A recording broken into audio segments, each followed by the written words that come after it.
শুরুটা একদম বেসিক থেকে করব। তো আমাদের প্লাস কিউ পরিমাণ চার্জ। এখানে ধরুন আপনার r দূরত্বে কিউ প্রাইম পরিমাণ আরেকটা যদি চার্জ থাকে, তাহলে আমাদের যে কুলম্বের বলের সূত্র সেটা হলো এইটা। 1/4πε0 into Q prime divided by r square. এখন যদি চিন্তা করেন এই Q1 এটার পরিমাণ যদি +1 হয়, তাহলে এই সূত্রটা এরকম হয়ে যাবে। কিউ প্রাইমের মান যদি আপনি 1 বসান তাহলে এরকম হয়ে যাবে। এখন এইটাকে আপনার বল বলা হবে না। এইটাকে বলা হবে তড়িৎ প্রাবল্য।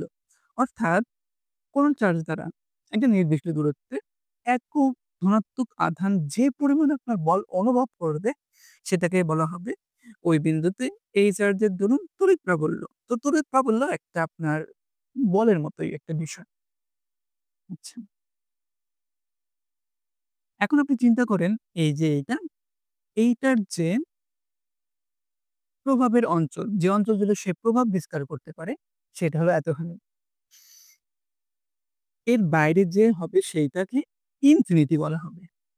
তার প্রভাবীয় অঞ্চল, যে অঞ্চল জুড়ে সে প্রভাব বিস্তার করতে পারে তার বরের অঞ্চলকে বলা হবে ইনফিনিটি। এখন আপনি এই অসীম বলা হবে বাংলাতে বললে। এই অসীম থেকে আপনি একটা নির্দিষ্ট দূরত্বে আপনার কি করছেন? একটা একক ধনাত্মক চার্জ আনছেন। তো এইটা ওরে বিকর্ষণ করবে আপনাকে। যখনই আপনি এখানে প্রবেশ করা শুরু করবেন, ও আপনাকে বিকর্ষণ করবে। ওর বিকর্ষণের বিরুদ্ধে আপনাকে কিছু শক্তি ব্যয় করতে হবে, কিছু কাজ করতে হবে। এখন আপনি এইটা করতে গিয়ে যে পরিমাণ কাজ করছেন, সেইটাকে বলা হয় বিভব। ধরুন এইখান থেকে আপনি এই বিন্দুতে আনছেন, তো এই বিন্দুতে বিভব বলা হবে। এবং এই বিভবের রাশিমালা এইরকম কিউ ডিভাইডেড বাই আর। অর্থাৎ আমরা কি করতে পারি এখানে দেখুন, তো ভি সমান 1/4 pi epsilon naught Q by, এখানে আমরা আর স্কয়ার দিব এবং এখানে কি দিব? আর দিব। তো আর কাটাকাটি হয়ে যাবে। এইটা এবং এইটা একই। তার মানে আমরা ভি সমান এই এবং আর লিখতে পারি। আমাদের মধ্যে এই বেসিক কনসেপ্টটা এখন এখানে আমাদের কাজে লাগবে। তো আমরা এরকম একটা প্লাস কিউ পরিমাণ চার্জ কল্পনা করব, যেখান থেকে আপনার আর দূরত্বে বিবিন্দুতে আপনার +1 কুলম্বের একটা চার্জ বা একক ধনাত্মক চার্জ বিদ্যমান। তো এ বিন্দুতে হলো আমাদের সেই প্লাস কিউ চার্জ এবং বি বিন্দুতে হলো একক ধনাত্মক চার্জ বিদ্যমান। আমরা কি করতেছি? এইটারে আপনার চার্জ যে ছিল ওরে আমরা এইখানে ডি বিন্দুতে আনছি মনে করি। এবং এইটা করতে গিয়ে আমাদের ডি আর পরিমাণ সরণ হয়েছে এইরকম। সেক্ষেত্রে যে আমাদের কৃত কাজ হবে, কৃত কাজ সেইটা হলো ডিভি সমান ই ডি আর। আমাদের তড়িৎ প্রাবল্য এবং সরণ ২ টাই ভেক্টর রাশি। তো এখানে ডট হলো কিন্তু এই ডট আর অনেকটা এইটার মতো। এখানে ডিভি লিখছি, এখানে ডিভি কারণ অনেক ক্ষুদ্র পরিমাণে আমাদের কাজ করতে রয়েছে। অথবা আপনি এভাবেও ভাবতে পারেন। তো এইখানে একটা বিভব হবে। ধরুন ওইটাকে আমরা বলতেছি বিভি। এইখানে একটা বিভব হবে। সেটাকে বলতেছি ভিডি। তো একটা করতে গিয়ে আপনার কি পরিমাণ কাজ করতে হয়েছে সেটা হইব আপনার ভিবি মাইনাস ভিডি এইটা। তো এটা হলো পার্থক্য এবং খুব কম পরিমাণে পার্থক্য, ক্ষুদ্রাতি ক্ষুদ্র পরিমাণ। কারণ আপনার সরলই হয়েছে ডি আর, এটাও ক্ষুদ্র। এই কারণে এখানে যে পার্থক্য হবে সেটা হবে অল্প পরিমাণে। তো সেটাকে আপনি ডিভি লিখতে পারেন বা জাস্ট কৃতকাজ লিখতে পারেন অথবা বিভব লিখতে পারেন। এইভাবে। আচ্ছা, এটা গেল। এখন দেখেন আমাদের যে ডিআর, এইটার দিক হলো আপনার এইদিকে। ডিআর এর দূরত্ব। আর এইখানে যে আমাদের তড়িৎ প্রবলের দিক হলো আপনার এইদিকে। তাহলে কোণ কত উৎপন্ন হইছে? কোণ উৎপন্ন হয়েছে ১৮০ ডিগ্রি। ২ টা ভেক্টর রাশি যখন ডট গুণন অবস্থায় থাকে তাকে আমরা আমাদের নরমাল গুণন এবং cos থিটা এভাবে গুণন আকারে লিখতে পারি। a গুণন b গুণন cos থিটা। তো এখানে আমরা সেটাই করব নিচে। ডিভি সমান ই ডিআর এবং cos কত ডিগ্রি হইছে? ১৮০ ডিগ্রি। একটা বিষয় বলি, আপনার এটাও এদিকে গেতিছে, এটাও এদিকে যাচ্ছে। তো একই দিকে গেলে আপনার কোণ হবে 0 ডিগ্রি। আর যেহেতু বিপরীতে যাচ্ছে, এই যে এটা এদিকে যাচ্ছিল কলমের শীট যেদিকে ওদিক নির্দেশ করে। তো ওকে যদি আপনি এদিকে আনতে চান আপনাকে ১৮০ ডিগ্রি ঘুরাইতে হবে।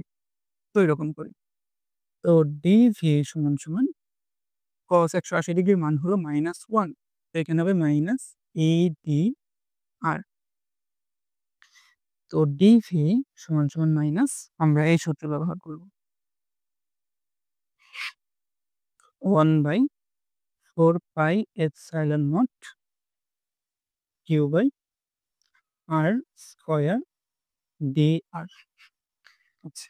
তো এইটা গেল আমাদের ক্ষুদ্র অংশের জন্য বিভব। এখন যদি আপনি সমগ্র অংশের জন্য বিভব চান, এখা তখন আমাদের করতে হবে কি এইটাকে এবং এইটাকে অন সমাকলন করতে হবে। আমরা এটাকে সমাকলন করতেছি। Q by R square dr।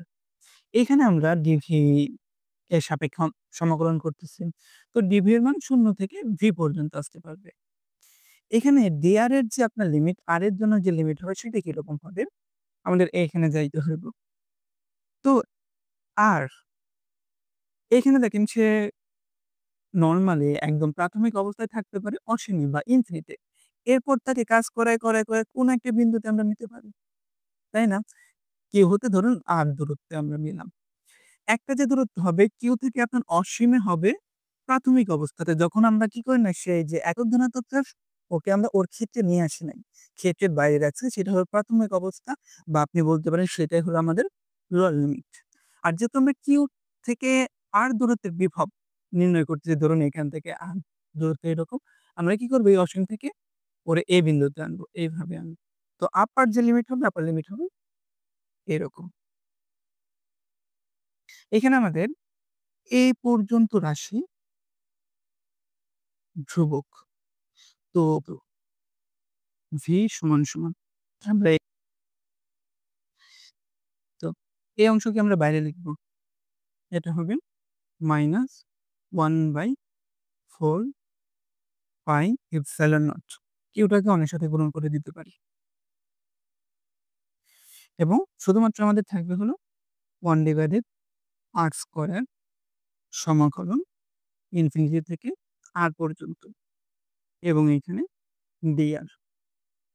তো এখানে যে আমাদের r স্কয়ার রয়েছে এইটাকে আমরা চাইলে r ইনভার্স 2 লিখতে পারি এবং এর উপরে সমাকলন এইভাবে। তো এটা সমাকলন আমাদের কি হবে? r ইনভার্স 2 পাওয়ার যোগ হয় এবং এই অংশটা আবার নিচে লিখতে হয়। তো এখানে হবে r ইনভার্স 1 ডিভাইডেড বাই -1। আচ্ছা। এটাকে আমরা এভাবে লিখতে পারি মাইনাসটা এখানে সামনে দিতে পারি r ইনভার্স 1 এবং ইনভার্স মানে 1 ডিভাইডেড বাই r অর্থাৎ -1 ডিভাইডেড। তো এখানে যে আমাদের সমাকলন রয়েছে লিমিট বাদ দিয়ে সেটার সমাকলন হবে -1/r এবং এর উপরে লিমিট বসবে এভাবে r এবং ইনফিনিটি। তো v minus q divided by 4 pi epsilon naught. প্রথমে আমাদের বড় মানটা বসবে। বড় মানটা আমাদের অর্থাৎ r বসবে -1/r এবং এইখানে নরমালি একটা মাইনাস বসতো এবং আগে থেকে একটা মাইনাস আছে। তো সেই মাইনাস একবার বসবে। মাইনাসে, মাইনাসে আমাদের কি হয়ে যাবে? প্লাস হয়ে যাবে। তো এখানে আমাদের হবে 1/infinity। v minus q by 4 pi epsilon naught. তো 1/infinity এটাকে আপনি 0 বলতে পারেন। তো শুধু অবশিষ্ট থাকবে 1 মাইনাস r। তো এখানকার মাইনাস এখানকার মাইনাস হয়ে যাবে প্লাস। v তো প্লাস হয়ে গেল আমরা এটাকে একটু ভেঙে লিখব 4 পাই এপসাইলন নট এবং কিউটাকে উপরে নেব।